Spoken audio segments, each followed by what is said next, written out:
मुल्क भर में आज ईद उल अजहा की नमाज अदा की गई। मुल्क में खुशहाली की दुआ मांगी गई, जहां ईद की खुशी में एक दूसरे को गले लगाकर मुबारकबाद दी गई और उसके बाद अल्लाह की राह में कुर्बानी का अमल शुरू हुआ। मुल्क के गोशे गोशे में मुसलमान नमाज दुगना अदा करने के साथ साथ बारगाह इलाही में कुर्बानी पेश कर रहे हैं। इस मौके पर मुसलमान हिंद मुल्क और कौम की तरक्की और खुशहाली, समाजी खैर सगाली और भाईचारे की दुआएं कर रहे हैं। ईद कुर्बान के मौके पर सदर जमहूरिया, वजीर आजम और दीगर सीनियर रहनुमाओं और सरकर्दा उलमाए दीन ने ईद उल अजहा की मुबारकबाद और मुल्क व मिल्लत के लिए नेक ख्वाहिशात का इजहार किया। इस मौके पर किसी भी नाखुशगवार वाक़े के रोकने के लिए चंद रियासतों में सिक्योरिटी को बढ़ा दिया गया था।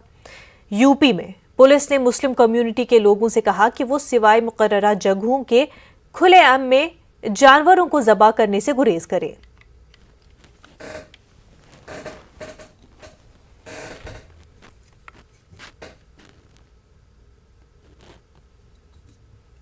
वहीं पीएम नरेंद्र मोदी ने ट्वीट के जरिए अहले वतन को मुबारकबाद दी। अपने ट्वीट में उन्होंने लिखा, ईद मुबारक, ईद उल अजहा की बहुत बहुत मुबारकबाद। ये त्यौहार हम सभी को एक दूसरे के साथ मिलकर एक दूसरे की फलाह बहबूद के लिए काम करने, साथ ही आलमी इंसानियत के लिए मिलकर काम करने की भी तरकीब देता है। सदर जमहूरिया ने रामनाथ कोविंद ने भी मुल्क के अवाम, बिलखुसूस मुसलमान भाई बहनों को ईद उल अजहा की पुरखुलूस मुबारकबाद पेश की और कहा, यह त्यौहार कुर्बानी और इंसानियत की खिदमत का दर्ज देता है।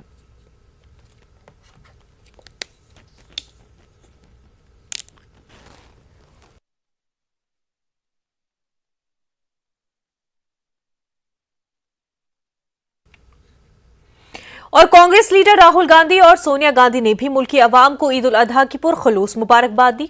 राहुल गांधी ने अपने ट्वीट में लिखा, ईद उल अजहा अमन व अमान, तरक्की और खुशियों का त्यौहार है। इस मौके पर आपसी भाईचारे के फरोग भी उन्होंने जोर दिया।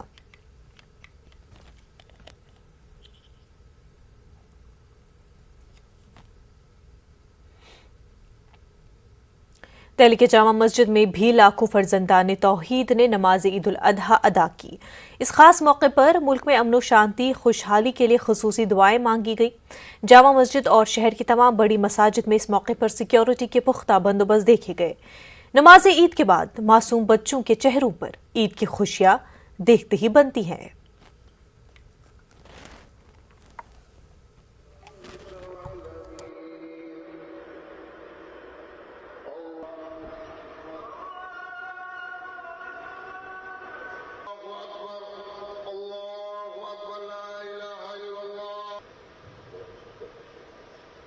मुल्क है, दुनिया में ईद ही नहीं पढ़ सकते हैं या पाबंदियां है। हमारा अमेरिका में भी यानी कितने लोग जमा हो सकते हैं एक जगह में, उसमें पाबंदियां है। यानी पहले से इजाज़त मिलने पड़ते हैं, ये लेने पड़ते हैं, ये लेने पड़ते हैं, तो मुश्किल होते हैं। तो इतने बड़े जमात आमतौर पर जमा नहीं होते हैं। तो अल्हम्दुलिल्लाह ये यहाँ ईद पढ़ने में मैं कह सकता हूँ कि अलग ही है। हिंदुस्तान का ईद जो होता है और अमेरिका का ईद दो अलग चीज़ है। यहाँ का ईद बहुत शानदार है, माशाल्लाह रूहानी है और माशाल्लाह बहुत दिलचस्प है, बहुत दिलचस्प। ये अपने हिंदुस्तान ऐसी जगह है जहाँ पे ऑल ओवर वर्ल्ड से नमाज पढ़ने के लिए ईद और बकरीद की खासकर हिंदुस्तान के अंदर आते हैं। और हम तो खुश नसीब है कि हम दिल्ली के अंदर रह रहे हैं और ख़ासकर जमा मस्जिद के इलाके के अंदर, खासकर जमा मस्जिद के एरिया के आसपास ही रहते। तो हम तो खुश नसीब समझते हैं अपने आप को कि हर साल हम जमा मस्जिद में आकर नमाज अदा कर सकते हैं। लखनऊ में ईद उल अजहा की नमाज अकीदत और एहतराम, तज़्को एहतिशाम के साथ अदा की गई। नमाज के बाद मुल्क में अमन सलामती के क़याम की दुआएं की गई। इस मौके पर मौलाना खालिद रशीद फरंगी महली ने अहले वतन को ईद उल अजहा की मुबारकबाद पेश की। उन्होंने मुसलमानों से खुशी के साथ ईद मनाने की अपील की और इंतजामिया की जानिब से जारी की गई एडवाइजरी पर सख्ती से अमल करने की हिदायत दी।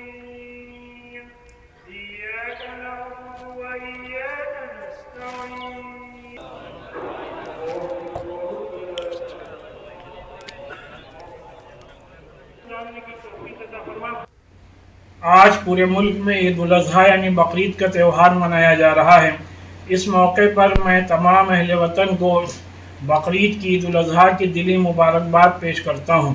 और आज ईदगाहों और मसाजिद में नमाज अदा करने के बाद मुसलमान अपने घरों में जा कर के और जो इससे पहले से जगह मुतय्यन हैं वहाँ पर जाकर अल्लाह के हुजूर में कुर्बानी पेश करता है।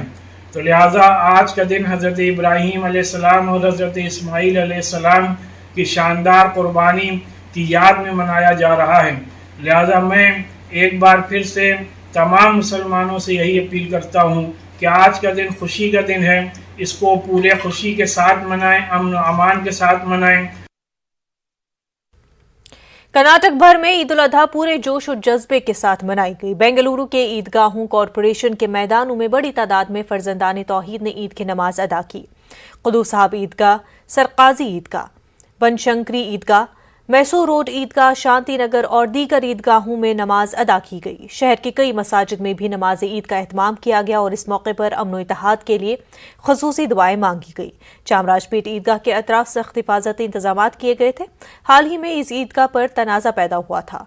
हिंदू तंजीमें ईदगाह को कॉरपोरेशन की मिल्कियत करार देते हुए हिंदू मजहब की सरगर्मियों के लिए भी इजाजत देने का मुतालबा कर रही हैं, जबकि ईदगाह की जगह वक्फ की मिल्कियत है। इस सिलसिले में वक्फ बोर्ड ने दस्तावेजात भी जारी किए हैं।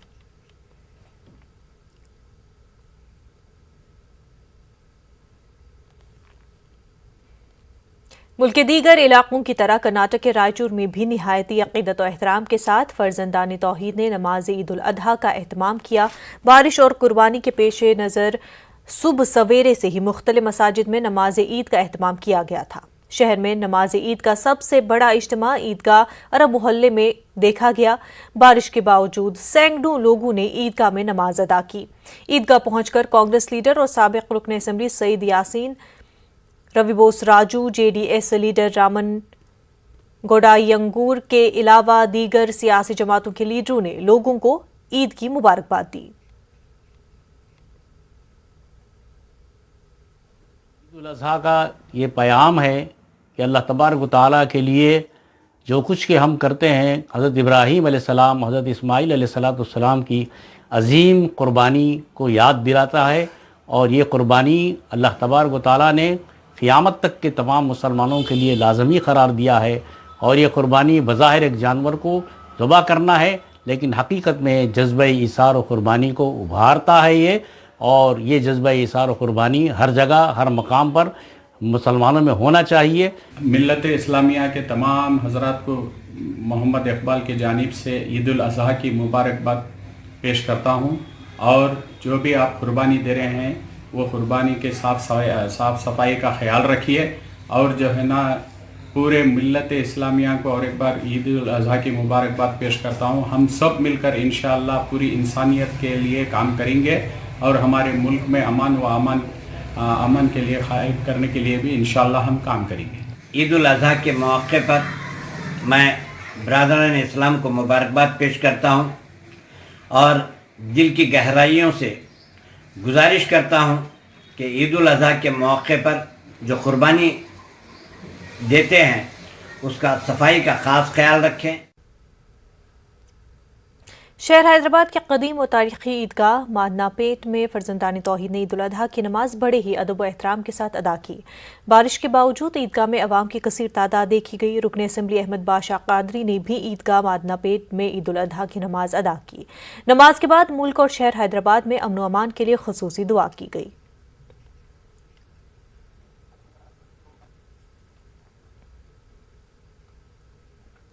हैदराबाद की कदीम सबसे पहली ईदगाह मादनापेट ईदगाह में आज नमाज ईद उल अज़हा अदा की गई। तक़रीब मिल्लत बैरिस्टर असदुद्दीन साहब सदर मजलिस रुकन पार्लियामेंट की हिदायत पर कि हर असेंबली के हर रुकन असेंबली अपने अपने हल्के की ईदगाहों में नमाज अदा करे। चुनांचे यहाँ भी नमाजी बारिश की वजह से मुसल्लियों की तादाद इतनी थी कि ईदगाह का अंदरूनी हिस्सा भर चुका था। बहरहाल ईद की नमाज अदा की गई।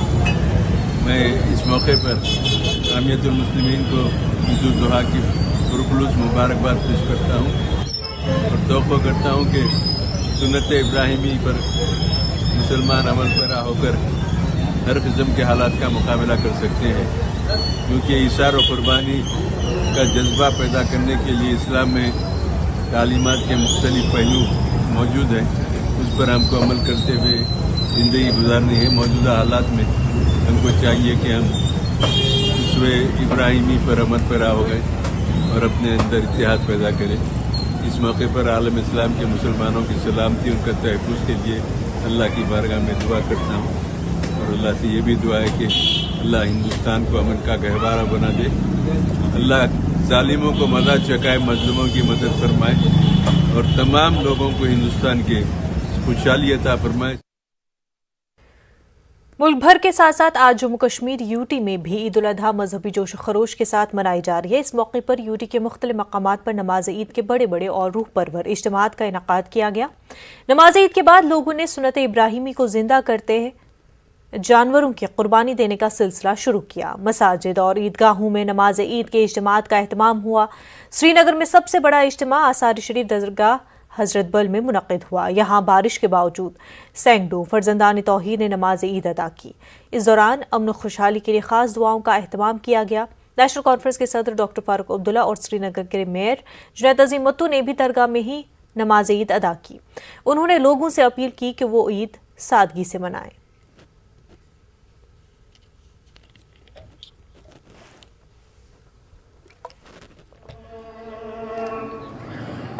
सबके लिए ईद मुबारक और अल्लाह करे कि ये ईद हम सब के लिए खुशहाली लाए, बरकतें लाए और हमें इन मुश्किलों से निकाले। पिछली ईद उल फितर थी वो भी 2 साल बाद वैसी मनाई गई और आज की ईद उल अजहा आपका सही कहना है 2 साल बाद ऐसी बात बनाई जाए। लोगों से गुजारिश यही रहेगी कि कुछ बुनियादी एहतियात कायम रखें और अपने बच्चों का ख्याल रखें, उनको ऐसी तरबियत दे कि ईद का जो तकद्दुस है वो ईद का तकद्दुस बरकरार रहे और जो ईद मनाने के, ईद को ऑब्ज़र्व करने के बेसिक प्रिंसिपल्स हैं, जो रुकन हैं, उनका ख्याल रखा जाए। आज ज़्यादातर अमन के लिए दुआ मांगी गई ताकि कश्मीर में अमन बरकरार रहे और यहाँ के लोगों की आबादी के लिए दुआ मांगी गई। ईद उल अजहा की नमाज़ पढ़ने आए थे जो हम हर साल आते हैं और अल्लाह का शुक्र है आज सबने अच्छे से नमाज़ अदा की। बस थोड़ा सा बारिश की वजह से जो इंतज़ामिया की कमी की वजह से थोड़ा सा लगता है मुसीबत लोगों को पड़ रही है एंड इसको ख़ास तौर पे लोगों को देखना चाहिए और इंतज़ामिया को देखना चाहिए क्योंकि हिंदुस्तान का सबसे बड़ा मरकज़ है, यहाँ पे बंदोबस्त बहुत अच्छा होना चाहिए जो कि नहीं हो रहा है। दस्तगीरी करना सबको अल्लाह ताला कैसन गम तो मुसीबत परेशानी कैसन लाचारी कैसन बे दिन तौफीक असलुक हिदायत सानी। जिला गांदरबल में भी ईद उल अजहा इंतहाई जोश व अकीदत के साथ मनाई जा रही है। अगरचे ईद का गांदरबल में नमाज ईद अदा करने का प्रोग्राम था मगर खराब मौसम की वजह से यहाँ नमाज ईद अदा नहीं हो पाई। मरकजी जामा मस्जिद बेहामा में नमाज ईद का बड़ा इज्तिमा मुनक़िद हुआ। बड़ी तादाद में लोगों ने नमाज ईद की और उसके बाद एक दूसरे को मुबारकबाद पेश की। उलमा ने लोगों से तलकीन की कि वो ईद को सादगी से मनाएं और इस मौके पर यतीमों और दीगर ज़रूरतमंदों का खास ख्याल रखें। कंगन समेत जिले के दीगर मकामात पर भी नमाज ईद के बड़े बड़े इज्तिमात का इनेकाद किया गया। इस त्यौहार का असली मकसद अपने आप में जज्बे इसार पैदा करना है और अमर इताअत खुदाबंदी, अमर इताअत रसूल खुदा पैदा करना है, वालिदैन की खदमत और इताअत गुजारी करनी है और सबसे बड़ा मकसद जो है वो अवाम नास को हर तरीके से आराम और फ़ायदा पहुंचाना है क्योंकि हमारे पैगम्बर सल्लल्लाहु अलैहि वसल्लम ने फरमाया है खैरुन नास मन इफ़नास, आप में सबसे बेहतरीन वो इंसान है जिसके हाथ से, जिसकी ज़ुबान से, जिसके माल से किसी भी आदमी को दूसरे को फ़ायदा पहुँचे। इसमें हदूद और क़ुयूद नहीं है, चाहे मुसलमान हो या गैर मुस्लिम हो। मुसलमान के हाथ से हर एक आदमी को जबकि वो हमदर्दी का मुस्तहिक़ हो, जबकि वो मदद का मुस्तहिक़ हो, उसे पूरी इमदाद फराहम करनी है। वक्त हो गया एक छोटे से ब्रेक का, जल्द होंगे हाजिर।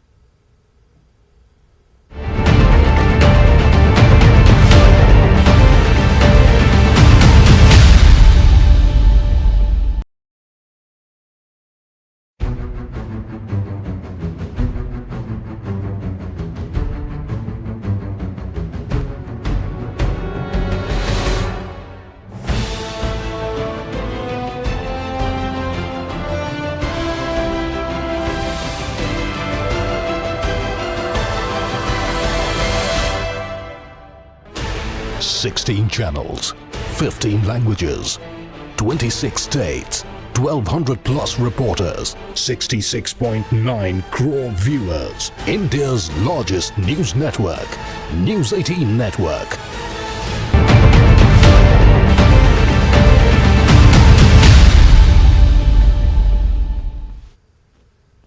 श्रीलंका में बदतरीन मौशी बहरान पर एहतजाज करने वाले मुश्तिल मुजाहिरीन ने वजीर आजम रानिल विक्रमासिंघे के घर को आग लगा दी।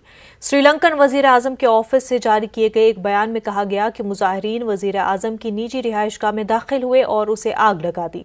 मुजाहिरीन ने वजीर आजम के घर पर कब्जा भी कर लिया। बड़ी तादाद में लोग महलनुमा घर में पार्टी करते नजर आए। इस दौरान पुलिस और मुजाहिरीन में झड़प भी हुई, जिसमें 100 से ज्यादा मुजाहिरीन जख्मी हो गए। श्रीलंका से जो तस्वीरें सामने आ रही हैं वो काफी भयानक है। तस्वीरों में मुजाहिरीन का गुस्सा वाज़े तौर पर नजर आ रहा है।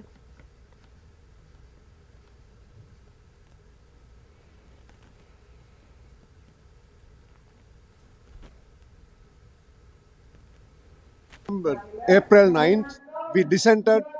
We show our displeasure by holding black flag, saying that the system that they are continuing for 74 years is depressive of our people, depressive of people's rights, human rights, and they were oppressive towards people, and they were just clinging on to power by using military forces. That's why our sign was the black flag, showing the dissent to the government. The youths were against this system. I think this is the first time we have been entered to the President House. We got a good opportunity. So I think the whole country is peaceful now. The corrupted will be finished. So I got a chance with my kids come and having a lunch in here. So once in a life. So very happy about. So the coming who's next. So they have to take care of the country, take care of the people. So then everyone will be loving. So Thank you. Today is the royal lunch for your family? Yes, lunch at Presidential House. So royal lunch. What's your name? Sri Lanka में जारी बहरान पर भारत की जानिब से पहला रद्द अमल सामने आया है। वजीर खारजा एस जयशंकर ने कहा कि हम हमेशा अपने पड़ोसी मुल्क के लिए मददगार रहे हैं और मजीद मदद की जाएगी। उन्होंने कहा कि इस वक्त श्रीलंका की आवाम परेशानी से नबरदाज़मा है, इसलिए अब हम कुछ देर इंतजार करेंगे।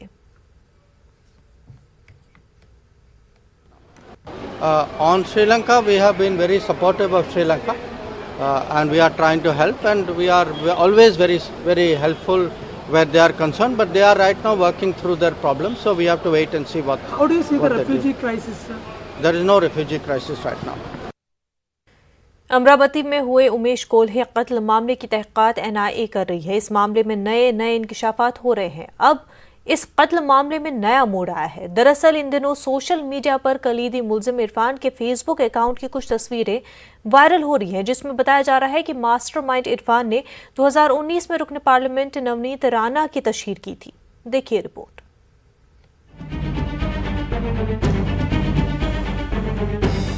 अमरावती में उमेश कोल्हे कत्ल मामला इन दिनों मौजूए बहस बना हुआ है। पुलिस के मुताबिक गुज़िश्ता दिनों कोल्हे को मुबैना तौर पर नुपुर शर्मा के पैगंबर मोहम्मद सल्लल्लाहु अलैहि वसल्लम से मुताल्लिक़ तबसरे की हिमायत करने वाली पोस्ट शेयर करने पर कत्ल कर दिया गया था।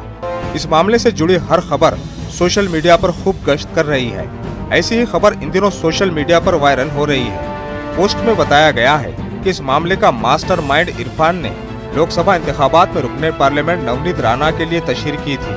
उमेश कोल्हे कत्ल केस के मुबैना कलीदी मुलजिम इरफान खान के पड़ोसियों का कहना है कि इरफान ने इंतखाबात के दौरान राणा जोड़े के लिए जमकर तशहीर की थी और मुस्लिम वोटर से नवनीत राणा के हक में वोट डालने की अपील की थी। इरफान भाई ने नवनीत भाभी के लिए बहुत सारा काम किया है और 2019 में जैसे कि आप सब जानते हैं कि 1000 का इलेक्शन हुआ है और उन्होंने नवनीत भाभी के लिए बहुत सारा काम किया है। नवनीत भाभी के लिए प्रचार किया है, नवनीत भाभी के लिए सब मिलकर काम किया है, रैलियों में गए, हर जगह गए। इरफान भाई के हमको बोलते थे नवनीत राणा रवि राणा का काम करना है, तो हम उनके काम करते थे, वो मोहल्ले में ये प्रचार करते थे उनका कि उनका भाभी का इनका काम करना है रवि बहू का, तो उनके हम जाते थे और वो काफ़ी उनके बारे में बात कराया करते थे। जो राणा जी है उनका हमने पहले भी काम किए और अभी भी काम किए। जो पहले हम इरफान भाई ने उनको लेकर आए ग्रुप के अंदर जो भी है हमने सब मिल के काम किए, नवनीत जी का भी काम किए, राणा जी का भी काम किए। ताहम इस पूरे वाक़े पर नवनीत राणा के शौहर रुकने असेंबली रवि राणा ने रद्द-ए-अमल का इजहार किया है। इन्होंने कहा कि वो हमारा कारकुन नहीं है और जो भी कसूरवार है उसे सजा मिलनी चाहिए। इरफान जो है, जिसने कहा है कि सांसद नवनीत राणा का मैंने प्रचार किया, मैं कहता हूँ देश जब हम इलेक्शन लड़ते हैं, लोकशाही का एक पार्ट है, कई लोग राजनीति में प्रचार करते हैं, प्रसार करते हैं, मिलते हैं, पर आज यहाँ पे कांग्रेसी गार्डियन मिनिस्टर जिन्होंने 10-12 दिन तक एक केस को श्री आरती सिंह के माध्यम से दबाने की कोशिश की, एक केस को रॉबरी में कन्वर्ट करने की कोशिश की, और कुल्ले परिवार को यहाँ का कांग्रेस का कोई भी नेता, गार्डियन मिनिस्टर, एमएलए कोई भी मिलने गया नहीं। होले कत्ल मामले के तार कहां तक जुड़े हैं ये तो एनआईए तफ्तीश में सामने आ जाएगा, लेकिन ये कहना भी गलत नहीं होगा कि नफरत की सियासत इन दिनों सर चढ़कर बोल रही है, जिसकी वजह से इंसान इंसान का दुश्मन बन गया है और सियासतदान इंसान के खून से अपनी सियासी रोटियां सेकने में लगे हैं। न्यूज़ 18 उर्दू के लिए अमरावती से कमर काजी की रिपोर्ट। आरए शेड को लेकर एहतजाजियों का सिलसिला मुसलसल जारी है। शिवसेना ने आज आदित्य ठाकरे की क़यादत में आरए के जंगल में मेट्रो शेड मंसूबे के खिलाफ एहतजाज किया। इस मौके पर उन्होंने कहा कि मौजूदा हुकूमत को हमारे खिलाफ जो भी गुस्सा है उसे शहरियों पर न निकाले। आदित्य ने कहा कि जंगलात और माहौलियात को महफूज करने की जरूरत है।